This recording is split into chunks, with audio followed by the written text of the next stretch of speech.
দেখছেন নিউজ ইভেনাই বাংলা। আমি সাথী রয়েছে আপনাদের সঙ্গে। টলি অভিনেত্রী ঋতুপর্ণা সেনগুপ্তকে আবারও এনফোর্সমেন্ট ডিরেক্টর টিমের তলব। এর আগেও 2019 সালের 18 জুলাই ইডির তরফ থেকে তাকে ডাকা হয়েছিল রোজ ভ্যালি কাণ্ডে এবং সেখানে দীর্ঘ 2.5 ঘন্টা ধরে তাকে জিজ্ঞাসাবাদ করা হয়। এরপর আবারও ঋতুপর্ণা সেনগুপ্তকে সিজিও কমপ্লেক্সে ডাকা হলো। তবে ঠিক কি বিষয়ে তাকে তলব করলো ইডি জেনে নেব আমাদের প্রতিনিধির থেকে। আমাদের নিউজ রুম থেকে রয়েছে আমাদের প্রতিনিধি দীপ ব্রহ্মচারী। দীপ, ঠিক কি বিষয়ে ইডি তলব করলো আবারও ঋতুপর্ণা সেনগুপ্তকে, কি জানতে পারছো?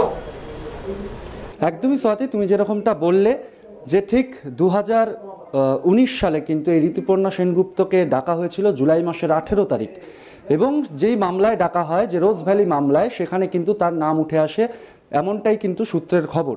তার জন্য কিন্তু তাকে ডাকা হয়েছিল এবং প্রায় 2.5 ঘন্টা সিজিও কমপ্লেক্সে এনফোর্সমেন্ট ডিরেক্টরেটের টিমের সম্মুখীন হতে হয়েছিল তাকে।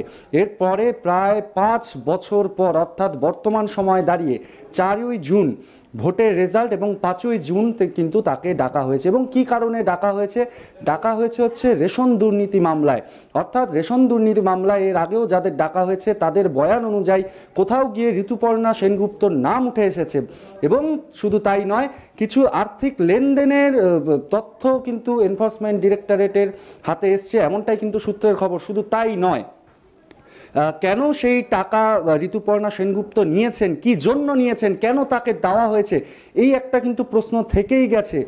তার জন্য কিন্তু ঋতুপর্ণা সেনগুপ্তকে কিন্তু 5ই জুন তাকে সিজিও কমপ্লেক্সের 7 তলায় অর্থাৎ এনফোর্সমেন্ট ডিরেক্টরেটের টিমের কিন্তু তাকে তলব করেছেন এবং তিনি আসবেন কিনা সেই বিষয়ে কিন্তু একটি ধোঁয়াশা রয়েছে।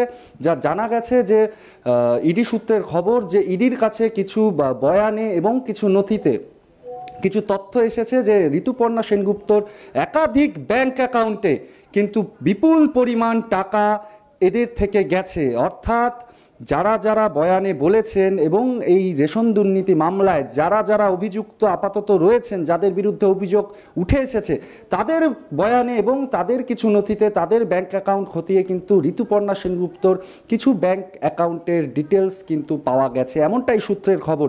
তার জন্যই তাকে ডাকা হয়েছে এবং তাকে কিন্তু ইডির সম্মুখীন হতে হবে আগামী 5ই জুন। তবে তিনি আসবেন কিনা সেই নিয়ে ধোঁয়াশা রয়েছে এবং আরও কি প্রশ্ন তাকে ছুড়ে দেওয়া হবে, অর্থাৎ ইডির তরফ থেকে করা হবে, সেই দিকেও কিন্তু আমাদের নজর থাকবে। স্বাতী, অনেক ধন্যবাদ তোমাকে। পরবর্তী খবরের জন্য আপনারা চোখ রাখুন নিউজ ইভেনাই বাংলাতে।